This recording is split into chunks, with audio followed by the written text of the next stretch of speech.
우리 하나님의 말씀을 보도록 하겠습니다. 하나님의 말씀은 마태복음 10장 1절입니다.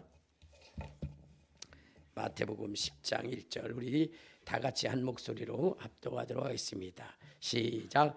예수께서 그의 12 제자를 부르사 더러운 귀신을 쫓아내며 모든 병과 모든 약한 것을 고치는 권능을 주시니라. 아멘.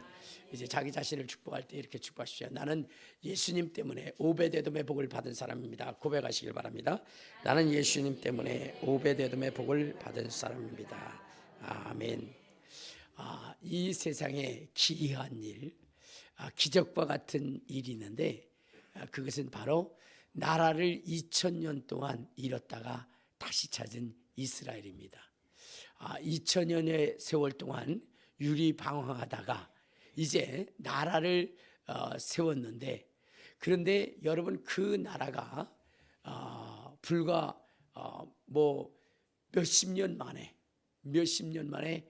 어마어마한 능력과 권능으로 세상을 지배하고 이끌어갈 수 있는 그러한 강력한 나라로 성장한 그것이 있다는 거예요. 그것이 뭐냐면 바로 이스라엘입니다. 이스라엘은 2000년 동안 나라 없이 살았어요.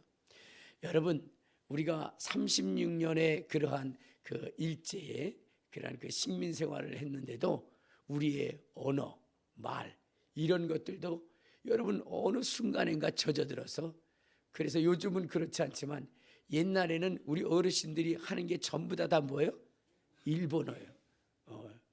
그래서 빠가에로, 벤또, 빠게스 이런 것들 다 이렇게 일본어를 많이 썼지 않습니까? 우스운 얘기로 어느 선생님이 이제 독립을 하고 나서 학생들에게 가르치는 거예요. 가르치는데 뭐라냐면 4시간이 딱 끝나면 점심시간이 되잖아요. 점심시간 때 학생들이 종이 울리니까 그런 거야. 야, 점심시간이다. 벤또 먹자 이렇게 얘기를 한 거예요. 그러니까 이 선생님이 너무 화가 난 거예요. 그동안 일본한테 억압당한 것도 그런데 이제 해방이 됐는데도, 해방된 지 얼마 안 돼도 여전히 일본어를 쓰고 있다는 것에 분개해서 선생님이 그래요.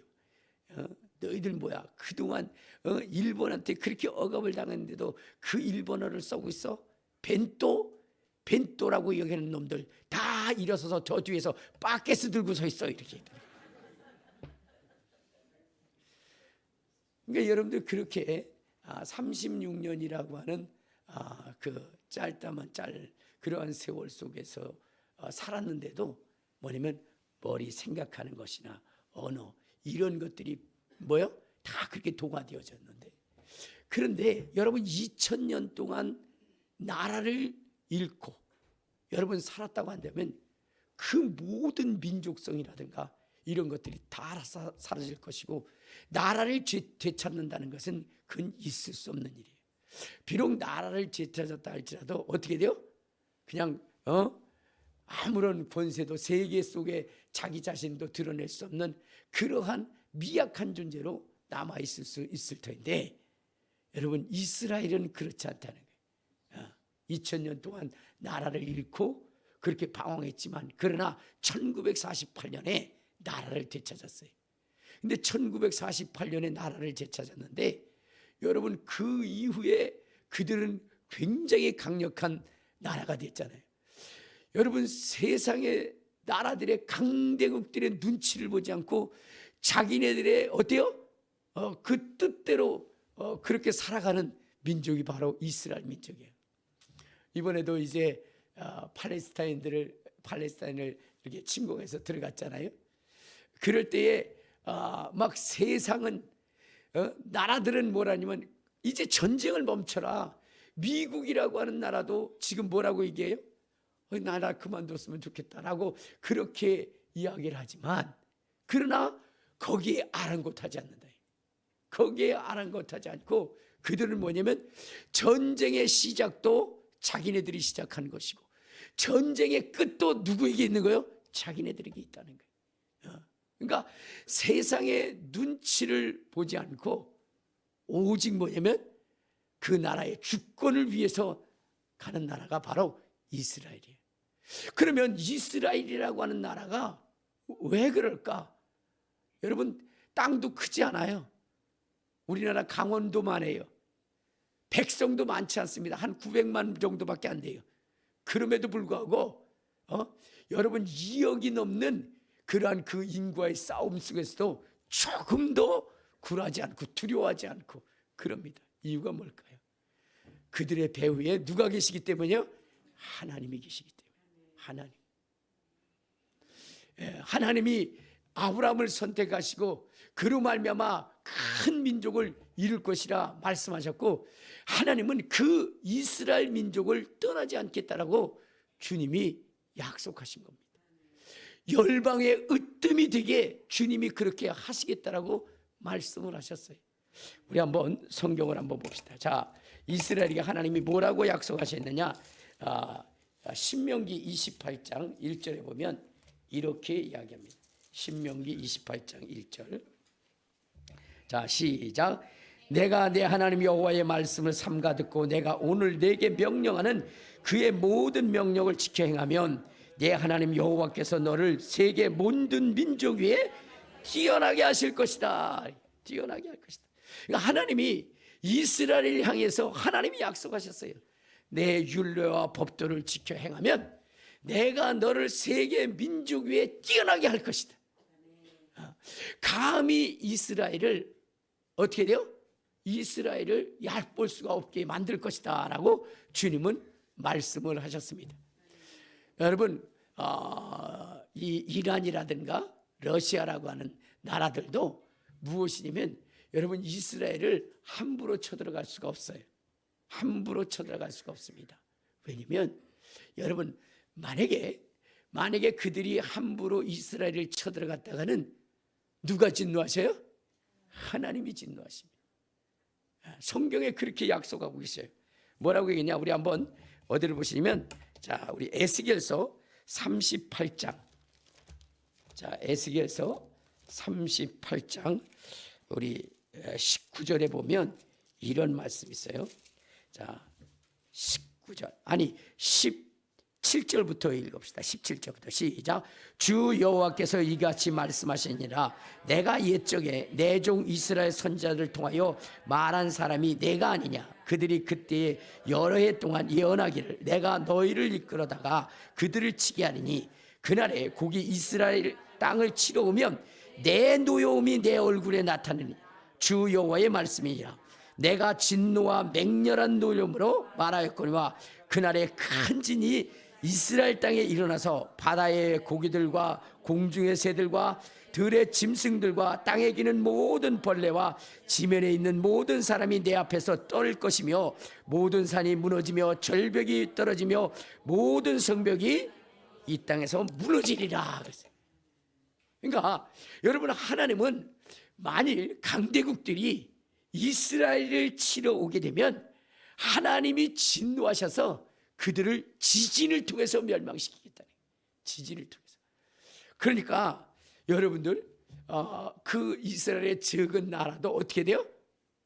적은 나라도 함부로 할 수가 없는 거예요. 왜?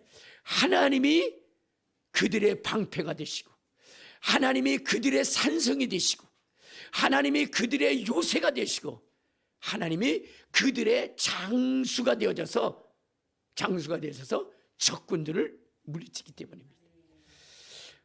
여러분 부럽지 않습니까? 부럽지 않아요? 여러분 이스라엘이라고 하는 나라는 여러분 그 이스라엘을 조금이라도 손해보게 하면 그의 10배를 갚아줘요. 그런데 그는 세상의 나라들의 눈치를 보지 않습니다. 근데 우리는 이북이라는 나라가 그렇게 많이 괴롭혀도 어떻게 돼요? 거기에 제대로 대항하지도 못해. 제대로. 여러분, 우리는 어떻게 돼야 돼요? 이스라엘과 같은 그런 강한 하나님이 우리의 도움이 되고 우리의 능력이 되고 우리의 생명이 될 수 있도록 그렇게 해야 되는 것입니다. 그래야 여러분 어떻게 돼요? 우리도 세상이 얕보지 못하는 그러한 나라를 건설할 수 있게 되는 것입니다. 자, 그런데 여러분들에게 오늘 놀라운 비밀을 가르쳐 드리고자 합니다. 그것은 무엇이냐면, 여러분, 우리가 이스라엘을 부러워할 것이 하나도 없다는 거예요. 이스라엘을 부러워할 필요가 없다는 거예요. 왜? 우리는 누구를 믿기 때문이죠? 예수 그리스도를 믿기 때문이라는 거예요. 예수 그리스도를 통한 복음을 우리가 믿기 때문에, 그렇기 때문에 어떻게 돼요? 우리는 그 이스라엘을 부러워할 필요가 전혀 없다는 거예요. 우리는 이스라엘보다 더 강할 수 있고, 여러분, 우리는 더 큰 능력과 권능으로 세상을 지배할 수 있는 그 권한이 예수를 믿는 사람들에게 있기 때문이라는 거예요. 근데 여러분들, 예수를 믿는 여러분들은 어때요?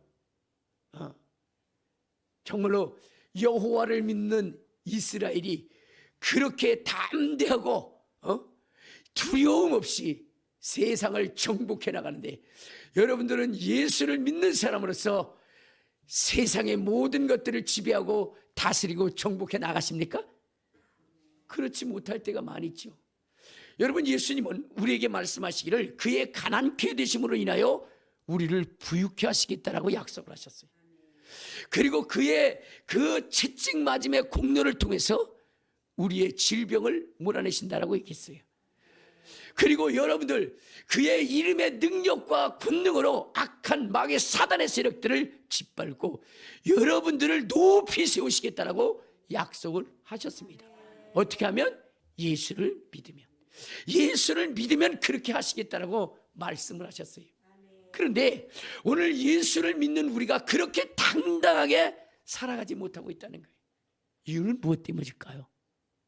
오늘 우리가 예수님에 대해서 제대로 알지 못하기 때문이고, 하나님께서 우리에게 주신 그 능력이 무엇인지를 제대로 알지 못하기 때문이라는 거예요. 그러므로 오늘 저는 여러분들에게 하나님이 우리에게 주신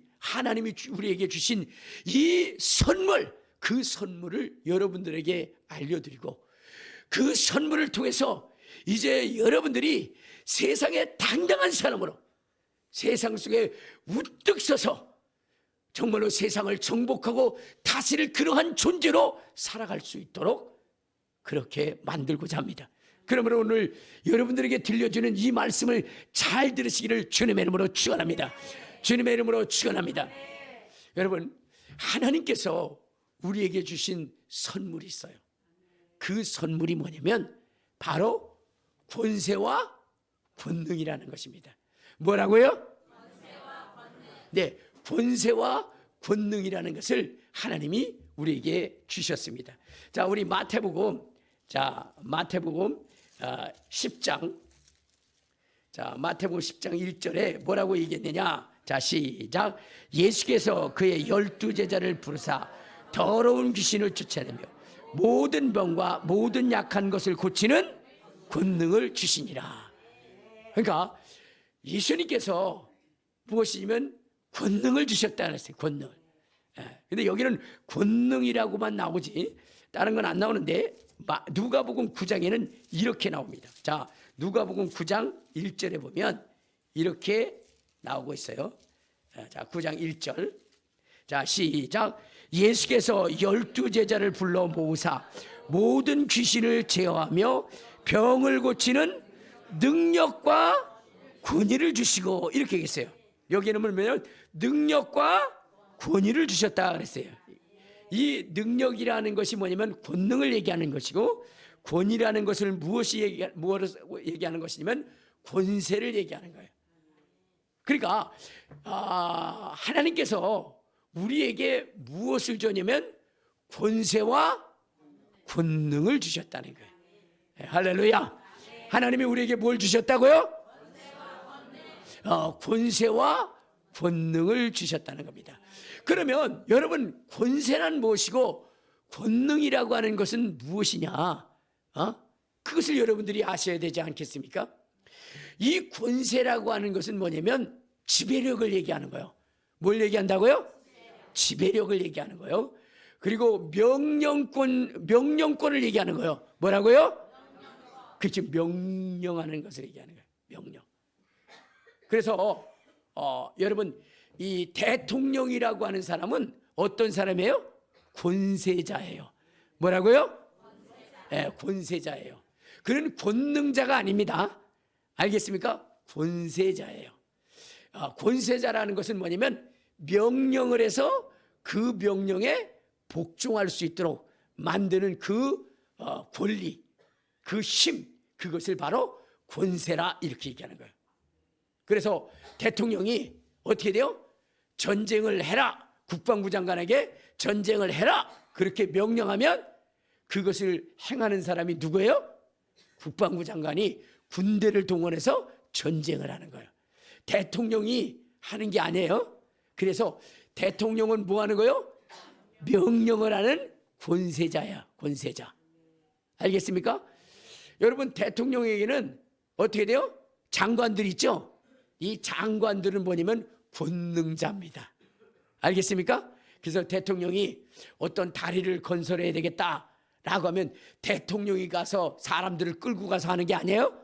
대통령은 어떤 다리를 건설하십시오 하고 건설부 장관에게 명령을 하면 건설부 장관이 막 여러 가지 장비라든가 이런 것들을 동원해서 거기에 다리를 놓는 거예요.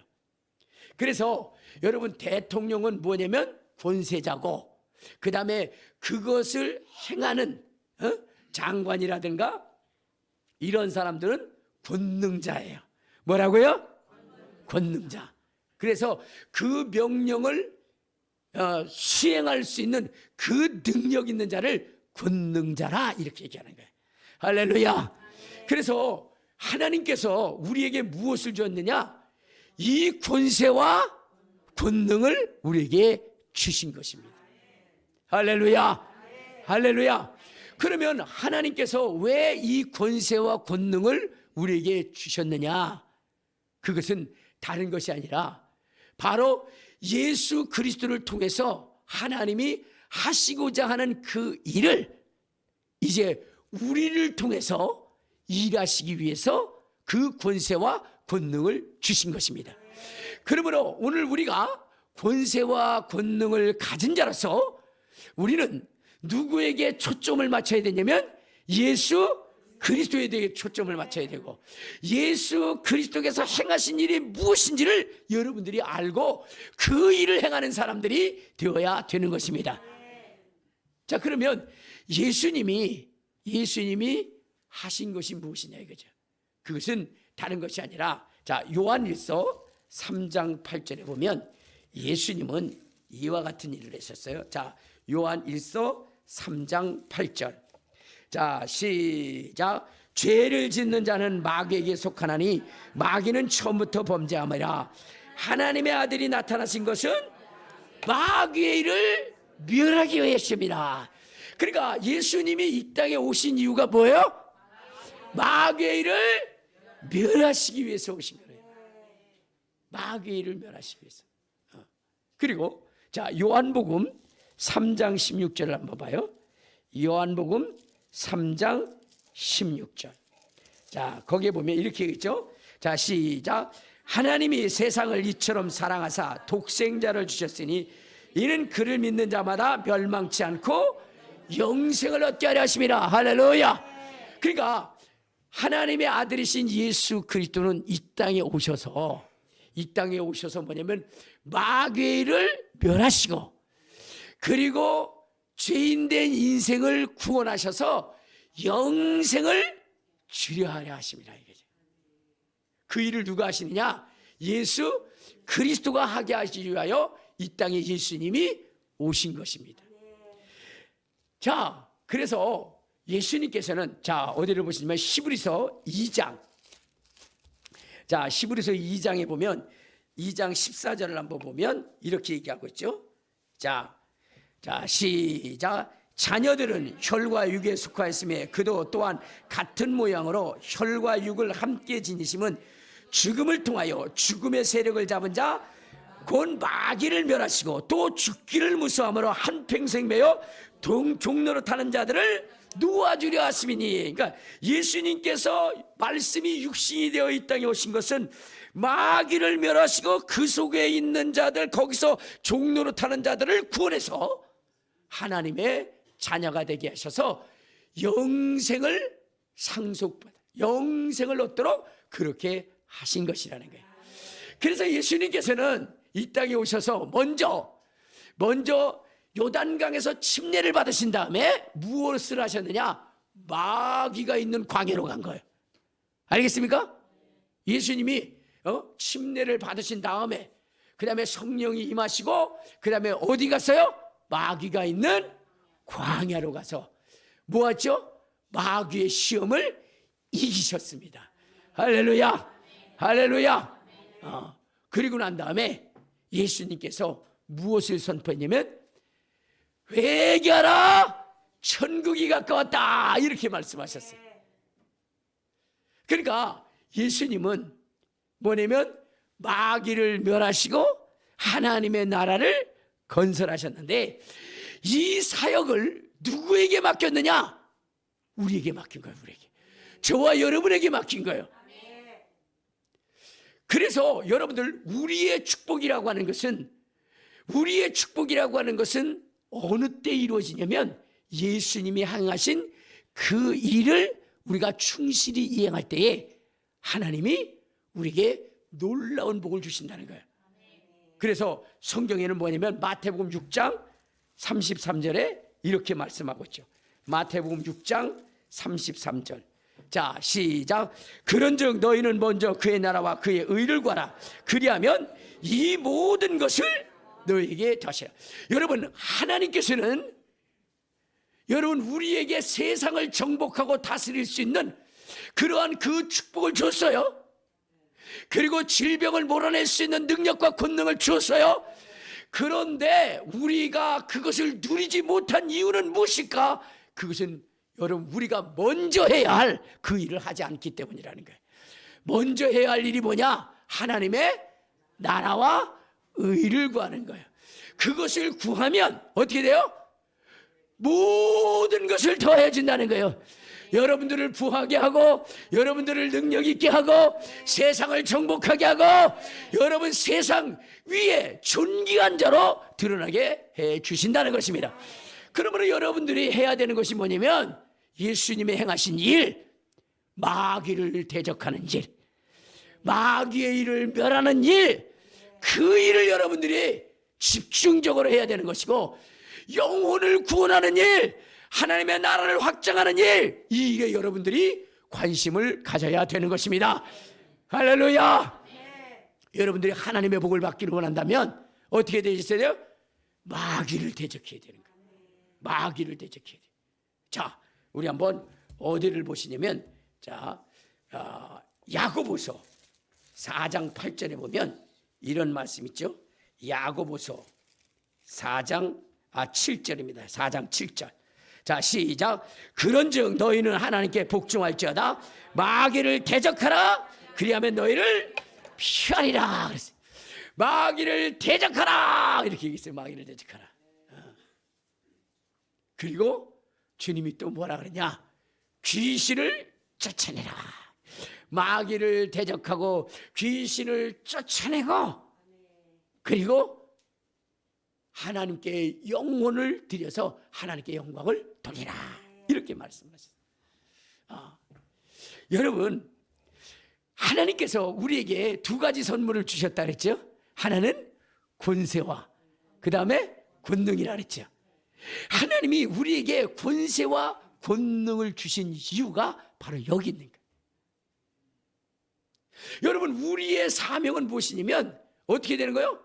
마귀를 대적하고 그 다음에 또 뭐요? 귀신을 쫓고 병을 고쳐서 영혼을 구원시키는 거예요. 영혼을 구원시켜요. 그래서 하나님의 나라를 확장시키는 거, 이것이 바로 우리가 해야 할 일이에요. 근데 이 두 가지를 이것을 하려면 무엇이 필요하냐? 권세와 권능이 필요한 거예요. 뭐와 뭐가 필요하다고요? 권세와 권능이 필요한 거예요. 권세란 무엇이냐면 여러분, 세상의 권세자가 누구냐면 마귀예요. 알겠습니까? 마귀는 권세자예요. 그래서 그 마귀는 그 3분의 1의 타락한 천사들을 지배하고 그들을 명령할 수 있는 그 권한이 있어요. 그리고 귀신들은 뭐냐면 능력자예요. 그래서 그 마귀의 명령을 받아가지고 여러분, 우리 속에 들어와서 우리의 인생을 파괴하고 우리의 삶을 파괴하고 병을 갖다 주고 그리고 여러분들을 넘어뜨리고 쓰러뜨리는 이런 역할을 하는 거예요. 그래서 여러분, 이 마귀의 권세를 대적하고 귀신의 능력을 제어하려면 우리에게 무엇이 있어야 되냐? 권세와 권능이 있어야 되는 거예요. 알겠습니까? 그래서 여러분, 마귀를 이길 권세가 우리 인간에게는 없어요. 그래서 하나님이 주셨는데 누구로 말미암아 그 권세가 얻어지냐? 예수 그리스도로 말미암아. 그러니까 권세는 누구로부터 오는 거예요? 예수 그리스도로부터 오는 거예요. 예수 그리스도부터. 그래서 자, 우리 한번 성경을 한번 보도록 하겠습니다. 어디를 보시냐면 마태복음 28장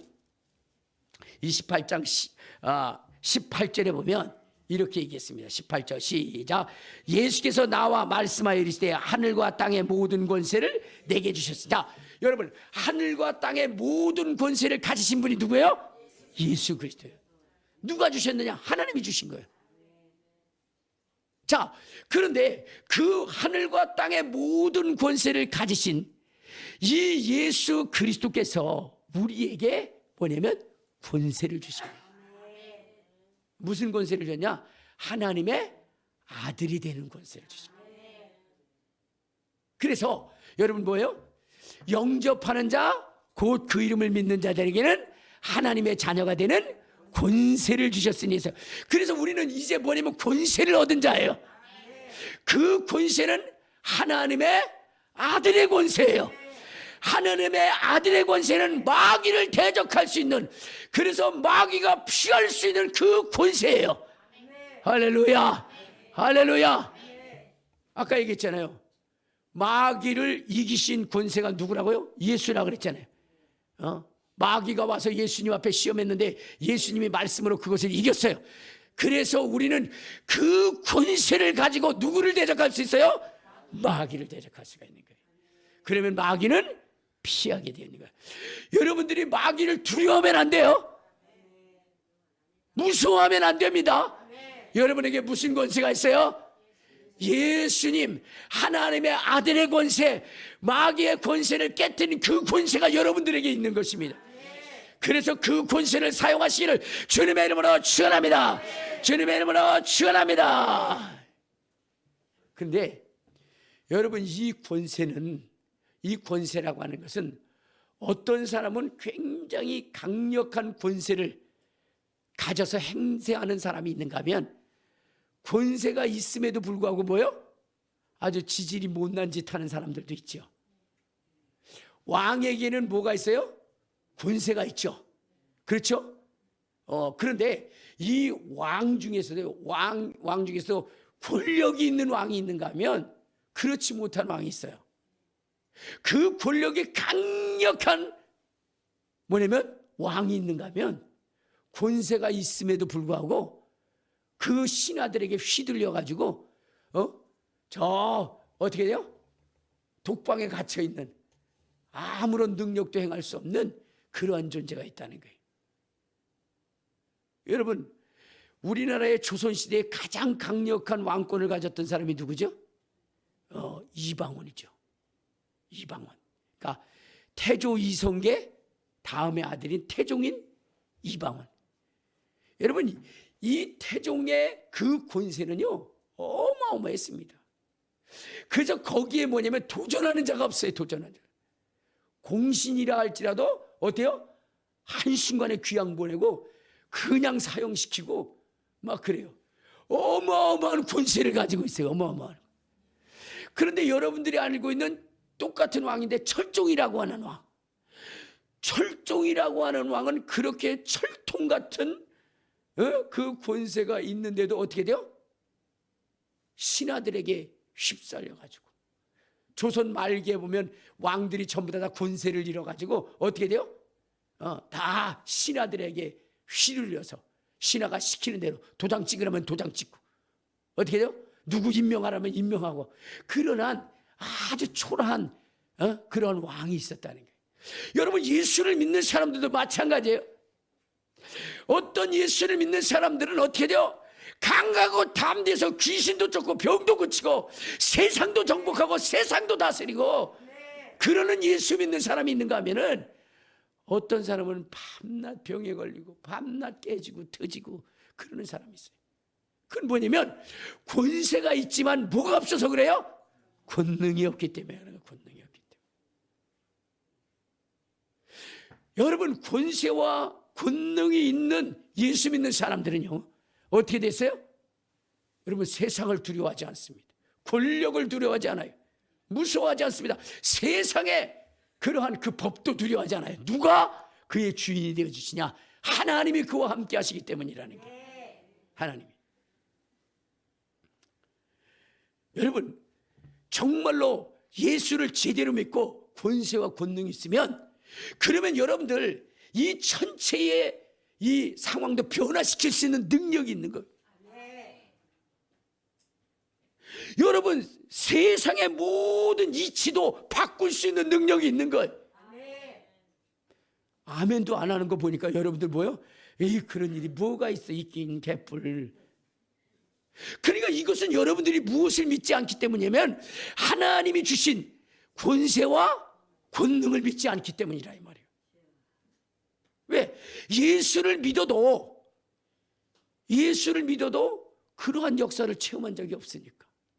그러니까 믿어지지가 않는 거예요. 그건 뭐 때문이냐? 여러분 속에 권능이 없었기 때문이래요. 권능이. 여러분, 예수님께서 이 땅에 오셨을 때에 그는 모든 권세를 가지신 분이었고, 그 다음에 요단강에서 뭐요? 권능을 받으신 분이십니다. 알겠습니까? 그렇기 때문에 예수님은 보리떡 5개와 물고기 2마리로 5,000명을 먹었고, 무리를 걸었었으며 풍랑을 잔잔케 했고 귀신을 쫓아냈고 질병을 치료했던 것입니다.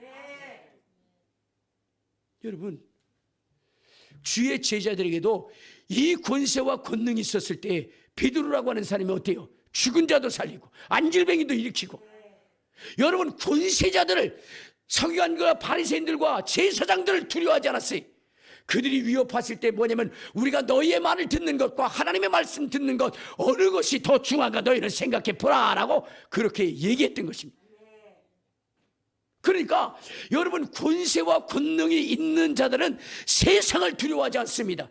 환경을 두려워하지 않습니다. 먹을 것이 없는 것을, 입을 것이 없는 것을 여러분 두려워하지 않습니다. 염려하지 않습니다. 권세와 권능으로 능히 해결할 수 있기 때문입니다. 그러면 오늘 저와 여러분은 권세 있는 자가 되시고 권능 있는 자가 되시기를 주님의 이름으로 축원합니다. 세상을 움직일 수 있는 저와 여러분 되시기를 주님의 이름으로 축원합니다. 주님의 이름으로 축원합니다. 이제 여러분들이 예수를 믿음으로 인해서 하나님의 자녀가 되는 권세를 가졌다고 한다면, 이제는 그 권세가 더 강력한 힘을 발휘할 수 있도록 권능을 가져야 되는 것입니다. 할렐루야. 권능을 가지시길 바랍니다. 근데 그 권능은 누구로부터 오는 것이냐? 이게 바로 성령으로부터 말미암아 오신다. 뭐로부터 오신다고요? 성령으로부터 오신다. 이게. 자, 우리 한번 누가복음 24장 49절에 보면 이렇게 얘기합니다. 누가복음 24장 49절에 보면 이렇게 얘기합니다. 자, 시작. 볼지어다 내가 내 아버지께서 약속하신 것을 너에게 보내니 너희는 위로부터 능력으로 입혀질 때까지 이 성에 머물라 하세요. 여러분, 예수님께서 제자들에게 권세를 줬어요. 그렇죠? 그리고 난 다음에 너희는 예루살렘을 떠나지 말고 하늘로부터 능력이 입혀질 때까지 예루살렘을 떠나지 말라라고 했어요. 그런데 그 능력을 가지고 오신 분, 권능을 가지고 오신 분이 누구냐? 그분이 바로 성령님이시라는 거예요. 자, 우리 한번 사도행전 1장 8절을 보면 이렇게 말씀하고 있어요. 사도행전 1장 8절. 자, 시작. 오직 성령이 너에게 임하시면 너희가 권능을 받고 예루살렘과 온 유대와 사마리아와 땅끝까지 이르러 내 증인이 되리라 하시니라. 할렐루야. 성령이 임하시면 뭐를 받아요? 권능을 받는 거예요. 권능. 그러니까 권능은 누구로부터 오는 거예요? 성령으로부터 오는 거예요. 성령으로부터. 그러니까 그 권능이 바로 우리의 삶 가운데 역사할 수 있도록 우리에게 역사하시는 분이 누구냐? 그분이 바로 성령님이시라는 거예요. 그러니까 모든 권세를 주시는 분은 예수 그리스도고, 그 권세가 시행될 수 있도록 더 강력해질 수 있도록 역사하시는 분은 누구요? 성령님이시라는 거예요. 성령님. 그래서 여러분의 권세가 강력한 능력을 얻게 하기 위해서는 뭐 해야 되느냐? 성령의 충만함을 받아야 된다는 거예요. 성령의 충만함을 받아야 된다.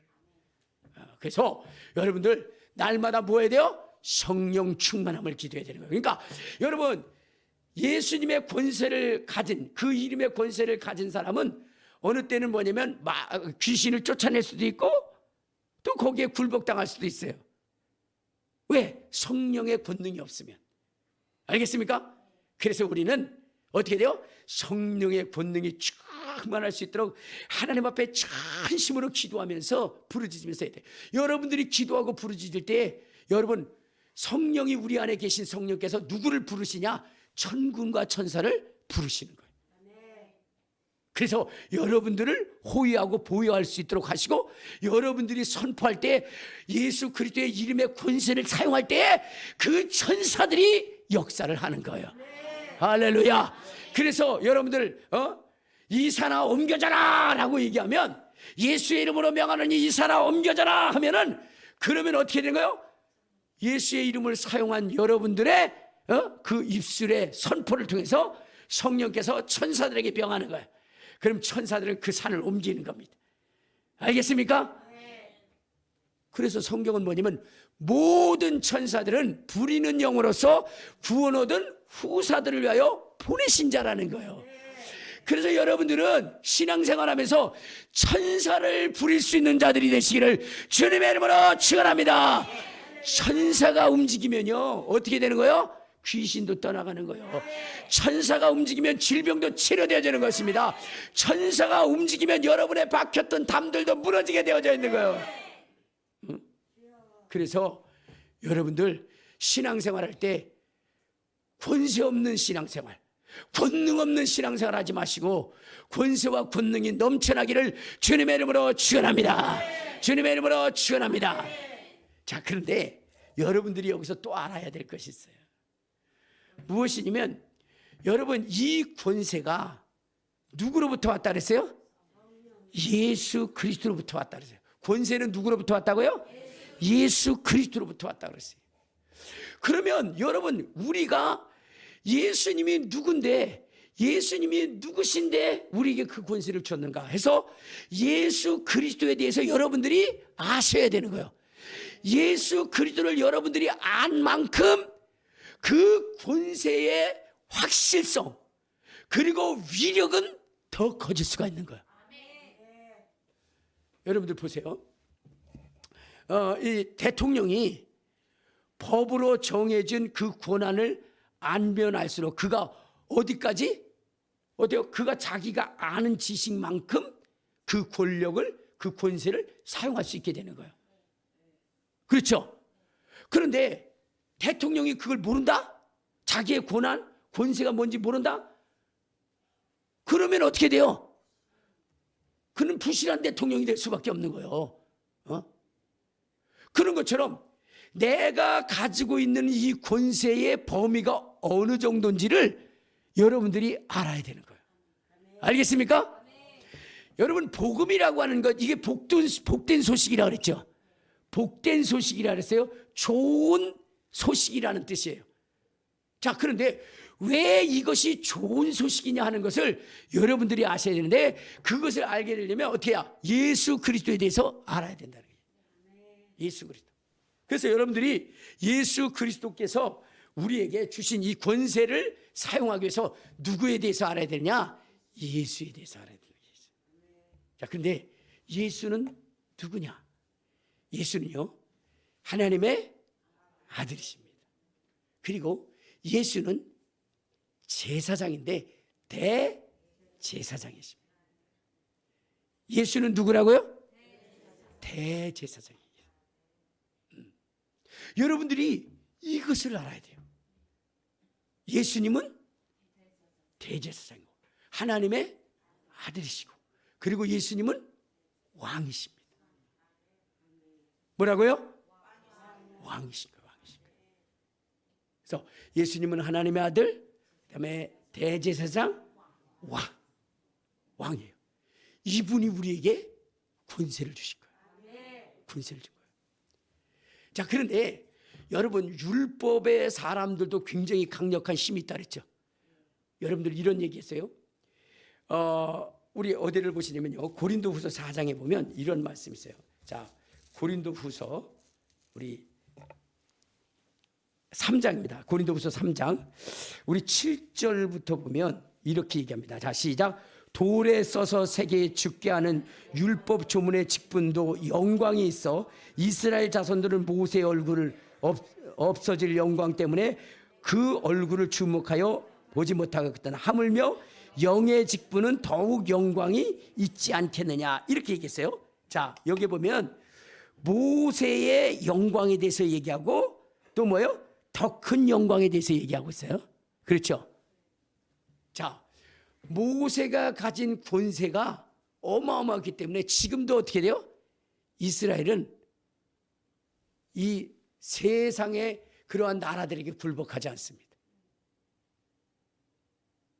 자, 그런데 오늘 여러분 예수를 믿는 사람들은 이 모세의 영광보다 더 큰 영광을 가졌다는 거예요.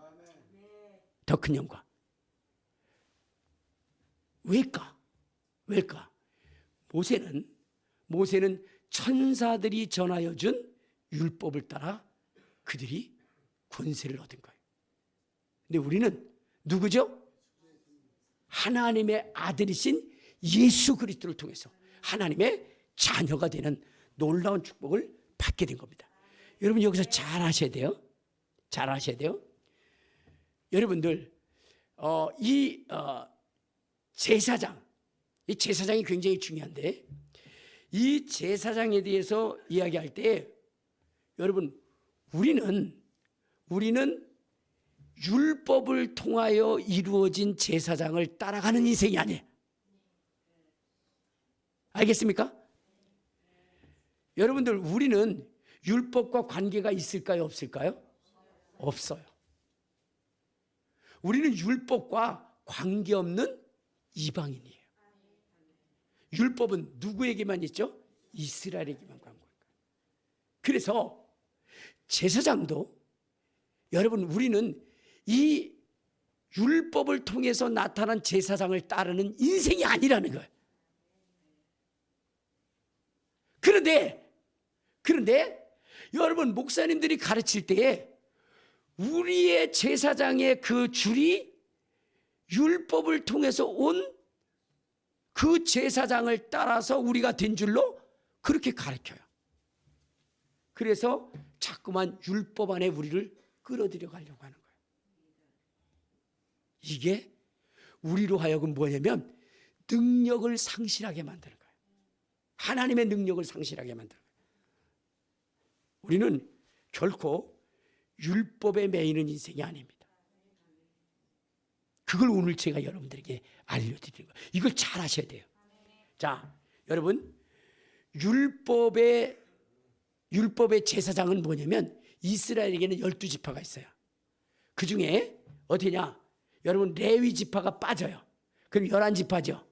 11지파이기 때문에 이걸 12로 만들기 위해서 요셉의 자식을 어떻게 해요?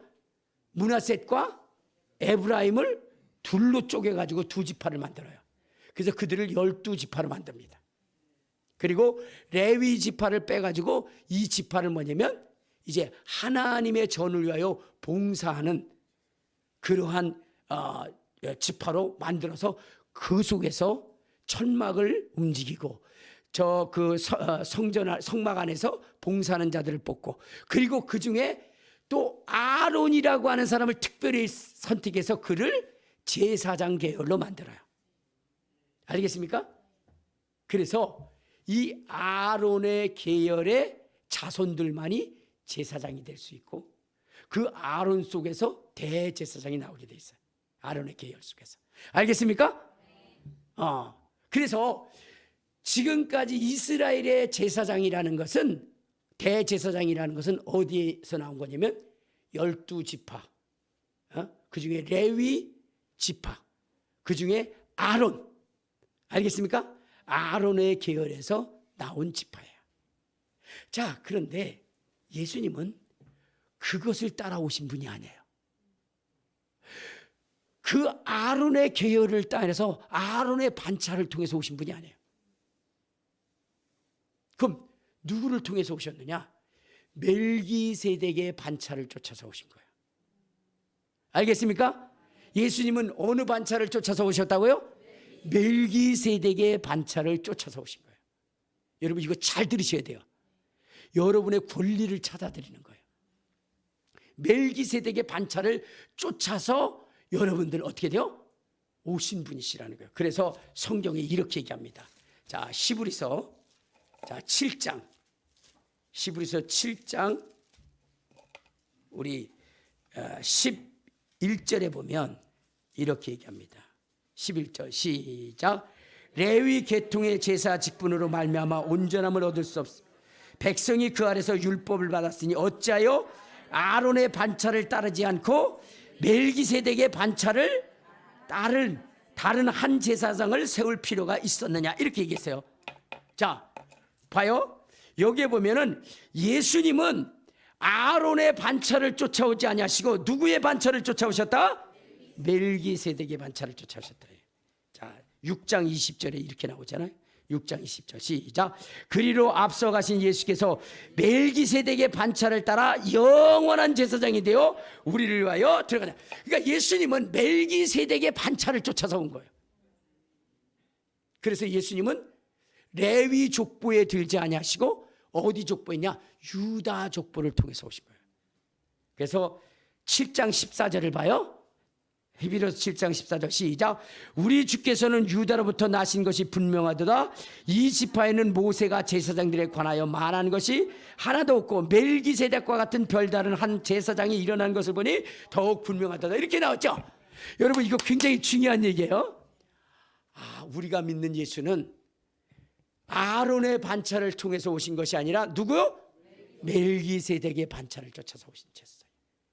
그래서 여러분 우리는 무엇이 되냐면, 여러분 아론의 반차를 쫓아서 온 자들은 제사장이에요. 알겠습니까? 아론의 반차를 쫓아온 자들은 그들 제사장입니다. 그러면 멜기세덱의 반차를 쫓아온 우리는 뭐예요? 우리도 제사장이라는 거예요. 그러니까 아론의 계열을 타고 와도 그 후손들은 제사장이 되는 거고, 왜 제사장은 상속되어지는 거니까. 예수 그리스도가 멜기세덱의 반차를 쫓아서 오신 예수라면, 그를 통해서 우리가 구원을 받았다면 우리는 뭐가 되는 거예요? 우리도 제사장이 되는 거예요. 알겠습니까? 자, 그런데 아론의 반차를 통해서 온 제사장과 멜기세덱 예수 그리스도를 통해서 제사장 우리와의 차이는 무엇이냐? 차이는 뭘까? 이 차이를 알아야 되는 거예요. 이 차이를. 여러분, 아론의 반차를 통해서 온 제사장은 왕이 될 수가 없어요. 그들은 그냥 제사장일 뿐이에요. 그렇기 때문에 이스라엘에 아론의 반차를 따르는 제사장이 있고, 또 다윗이라고 하는 왕이 둘이 존재하는 거예요. 이 두 계열이 존재하는 거예요. 그러니까 아론의 반차를 따르는 제사장 계열이 있고, 그 다음에 왕의 계열은 다윗의 계보의 왕이 있는 거예요.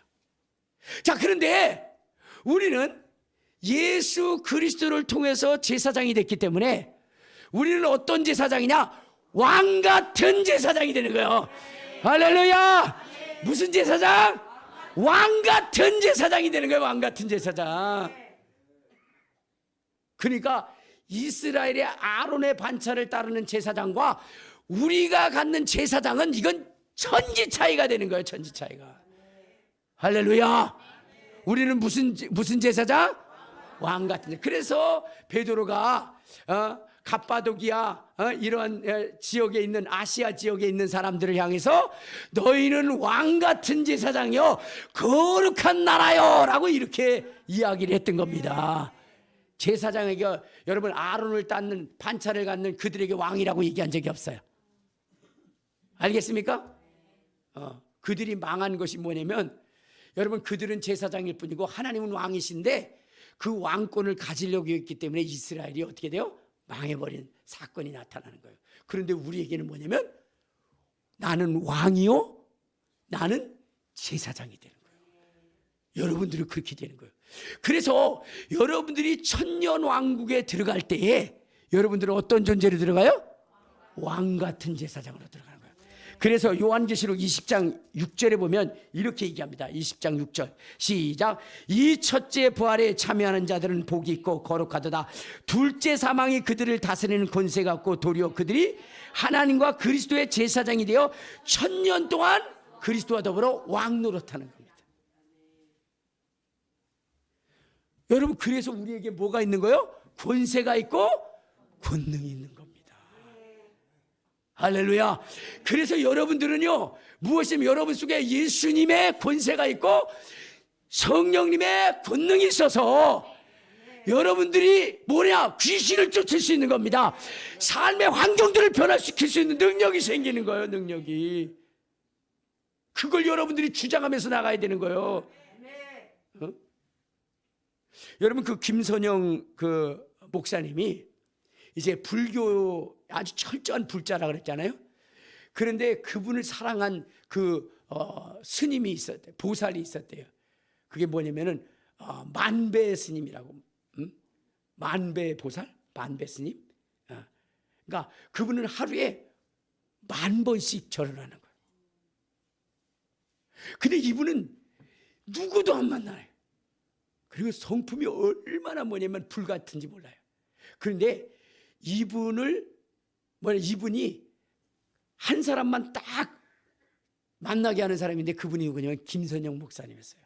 그 김선영 목사님은 그래서 자기가 병이 들어가지고 거의 죽을 때 거기 갔는데 만배보살이 그를 치극정성하고 같이 그 불도에 대한 이야기를 가르쳐주면서 했던 사람이에요.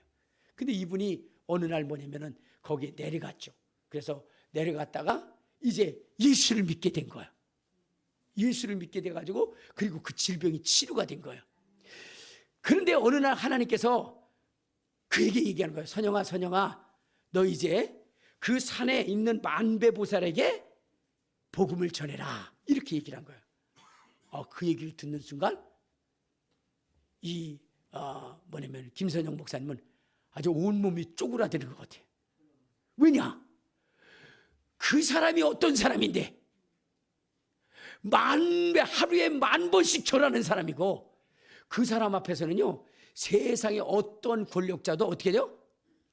세상 말로 쪽도 못 쓰고 있는데 자기한테 가서 그 사람한테 복음을 전하라고? 말도 안 되는 소리. 그러니까 그걸 피하고 싶은 거예요. 그래서 하나님 앞에 그랬어요.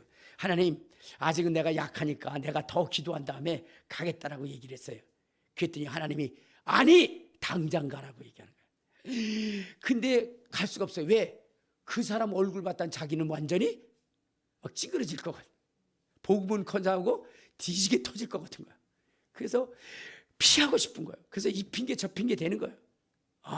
근데 하나님이 계속 가라고 하고 근데 그때가 3월 총과 그랬는데 그때 뭐냐면 뉴스에서 내일 엄청난 꽃샘추위가 와가지고 그래가지고 모든 것을 다 얼릴 것이라고 조심하라고 그렇게 하는 뉴스가 나온 거예요. 그래서 하나님 앞에 얘기했어요. 하나님 내일 내가 그 만배보살님한테 복음을 전하러 가라고 그랬는데 저는 추위에 약하잖아요. 그 산 꼭대기 올라가면 저는 너무너무 추워서 말도 못하고 내려올 것이니까 그러니까 따뜻한 날 갈게요. 그랬더니 하나님이 뭐라 그랬냐면 이렇게 말씀하시고, 내가 내일 날씨 따뜻하게 할게. 따뜻하게 만들게. 여러분, 말이 돼요, 안 돼요? 말이 안 되는 거죠. 말이 안 되는 거예요. 아이고 김선영 목사님 한 사람 때문에 어떻게 돼요? 그동안 왔던 그러한 그 기후를 변화시켜요? 말도 안 되는 거죠. 그러니까 아니 내일 춥대요. 일교회에서 내가 따뜻하게 한다니까. 내가. 그러니까 뭐 핑계 댈 게 없는 거예요 또. 그래서 어떻게 하면 좋을까 그러다가 하나님, 내가 다른 사람에게 전도를 할 테니까 내가 내일 친구를 만나서 전도할 테니까 요 만배보살한테 전도하는 것은 좀 다음에 하도록 하라고 그랬대. 그리고 나서는 뭐냐면 그 다음날 아침에 딱 이렇게 옷을 차려입고 목걸이를 거는데 목걸이가 탕 끊어져 버린 거야. 그걸 딱 보고 나니까 하나님이 경고하시는 거구나 라고 생각을 해서 만배보살한테 전도하러 간다고. 하나님 갈게요. 걱정하지 마세요. 그리고 나서는 가려고 하는데 친구가 전화가 온 거예요. 야, 오늘 우리 만나자 그런 거예요. 그러니까는 야, 오늘 나 만배보살한테 전도하러 가야 돼. 그랬더니 그 친구가 그럼 나도 같이 가자. 그럼 와. 그래서 온 거예요. 근데 그 친구가 왔는데 보니까 완전히 털모자에 털옷에 아주 그냥 완전 무장을 하고 온 거예요. 왜? 추니까. 산꼭대기 올라가면 더 추니까. 그래가지고 완전 무장하고 갔는데 그 김선영 목사님은 그런 거예요. 하나님, 내일 정말 오늘 따뜻하게 한다니까 나는 간단하게 그냥 아주 가볍게 초봄 날씨 옷을 입고 가겠다고. 그리고 나서 그렇게 입고 가려고 하니까 친구가 있다가 야, 너 미쳤냐? 지금 얼마나 추울 텐데. 그랬더니 하나님이 따뜻하게 해준다 그랬어. 그랬더니 너 돌아도 보통 오는 게 아니구나. 그런데 출발해서 가는데 그 날씨가 얼마나 따뜻한지. 자기는 땀이 나는 사람이 아니래요. 산 올라갈 때 땀이 범벅이 될 정도로 따뜻했다는 거예요. 안 믿어 여러분들은. 믿지도 않아. 근데 그날 그렇게 딱 가서 그리고 나서는 만배보살한테 증거를 해요. 근데 자꾸 이 김선영 목사님이 안 가겠다는 것은 만배보살한테 자기는 이 뻥끗도 못하고 뒤지게 터지다 나올 것이라고 해서 두려운 그 권세 앞에 두려워서 갔는데 딱 김선영 목사님이 그 만배보살 앞에 딱 서는 순간 만배보살이 이렇게 얘기하더래요. 너 안 죽었니? 너 안 죽었어? 아직도 살아있어? 그러더래요. 그러자마자 입에서 나오는데요, 저는 원래 죽게 되어져 있는데 예수를 믿어서 살아가지고 성령께서 어떻게 하고 그걸 1시간 동안 복음을 선포하는데 만배보살은 깜짝도 안 하고 여러분 1시간 동안 누구의 권세 앞에 눌린 거예요? 하나님의 자녀인 그 권세 앞에 그 마귀 사단이 깜짝 못한 거예요. 그러더니 나중에 어떻게 되냐? 이 사람이 이 얘기를 다 듣더니 이렇게 얘기하는 거예요. 나도 전생에 예수를 믿었어. 그러더래요. 같이 자기 멋대로 믿는 거예요. 그래서 전생에 예수를 믿었다니요. 근데 이런 얘기를 해요. 자기가 예수를 이 생에서 믿으려고 하는데 둘이 나타났다는 거예요. 하나는 부처가 나타나고 하나는 검은 십자가를 진 예수님이라고 하는 사람이 나타났다는 거예요. 근데 이쪽은 조그맣고 이쪽은 엄청나게 크고 화려해서 이 사람, 이 만배보살한테 너는 어느 것을 믿겠느냐? 그래서 화려한 이 불교를 믿겠습니다 하고 거기를 선택을 했더니 이게 싹 사라졌다는 거예요. 그러면서 성경책을 꺼내오더래요. 성경책. 그래서 그때 또 얘기를 했다는 거예요. 그건 보살님이 속은 거다. 그러면서 쫙 얘기를 한 거예요. 여러분, 김선영 목사님 그 한 사람 때문에 꽃샘추위가 뭐요? 물러가고 그날에 따뜻해졌다는 겁니다. 예수님의 권세와 능력을 가진 자 앞에 만배보살도 입 하나 빵긋하지 못했다는 거예요. 그 권세 때문에. 오늘 우리가 그런 권세를 가진 사람이에요. 여러분 이렇게 얘기하니까 믿지도 않아요. 근데 또 성경 얘기하면 믿어. 여러분 이 바울이라고 하는 사람이 예루살렘에 붙잡혀가지고 이제 어디요? 복음을 전하러 로마로 갈 때에 그때에 어떻게 돼요? 이렇게 배를 타고 가야 되는 거예요. 근데 바울이라고 하는 사람이 뭐냐면 이번에 풍랑이 일 것 같다. 그러니까 이번에 떠나지 말고 다음에 가는 게 좋겠다. 그랬는데 그때 당시에 뭐냐면 율리오라고 하는 백부장과 그 다음에 누구요? 이 선주가 얘기하기를 지금까지 쫙 보면 지금 이 날씨는 너무나 좋은 날씨라는 거예요. 자기의 경험과 사건을 볼 때 이때 출발하는 게 너무나 좋은 날씨인데 바울이라고 하는 사람이 날씨가 안 좋을 거라고 얘기하는 거예요. 그러니까 저 바보 같은 놈이라고. 그리고 나서 잡혀가는 신세에 별소리 다 한다고. 그리고 떠났어요. 배가 떠났는데 처음에는 얼마나 순풍에 돛단 듯이 잘 갑니다. 그런데 어느 순간인가 유라굴레라고 하는 광풍이 일어가지고 그 배가 파손되어지는 역사가 일어나요. 누구의 말 때문에? 바울의 말 때문에. 바울이 권세 있는 사람이기 때문에, 권능 있는 사람이기 때문에 그의 말이 역사를 일으키는 거예요. 여러분 그 권세를 우리가 가진 겁니다. 근데 바울은 하는데 왜 우리는 못합니까? 믿지 않기 때문에 그런 거예요. 믿지 않기 때문에. 그런데 더 놀라운 것은 이제 배가 파손돼서 276명이 다 죽게 됐을 때에 바울이 또 얘기를 합니다. 배가 다 깨지고 다 저기 했는데 이런 얘기를 합니다. 너희들에게는 한 사람도 생명의 지장을 받는 자들이 없을 거다. 이렇게 얘기해요. 너희들은 다 내한테 맡겼다. 하나님이 줬다 그래요. 아니 묶여있는 상태에서, 묶여가는 상태에서 얘기를 해요. 너희들은 다 내 안에 네 목숨들이 다 달려있어. 이렇게 얘기를 하는 거예요. 그러니까 이 말이 돼요 안 돼요? 말이 안 돼요. 그런데 여러분 바울 때문에 거기 있었던 276명이 하나도 죽지 않고 다 생명을 얻었던 거예요. 결국 로마에 가서 바울이 복음을 전할 때요, 그 276명이 미리 가서 바울에 대해서 얘기를 해가지고 바울이 복음을 전하는데 거침이 없었다는 사실입니다. 여러분 우리에게 예수님의 권세, 멜기세덱의 반차를 쫓아오신 예수님의 권세, 그것은 왕 같은 권세요. 여러분 제사장, 대제사장의 권세이기 때문에 여러분 우리에게는 어떻게 돼요? 왕 같은 제사장으로서의 권세가 있다는 거예요. 할렐루야! 그 권능이 있다는 것입니다. 그것을 사용해서 세상을 지배하고 다스려 나가 여러분의 인생이 복된 인생이 되시기를 주님의 이름으로 축원합니다.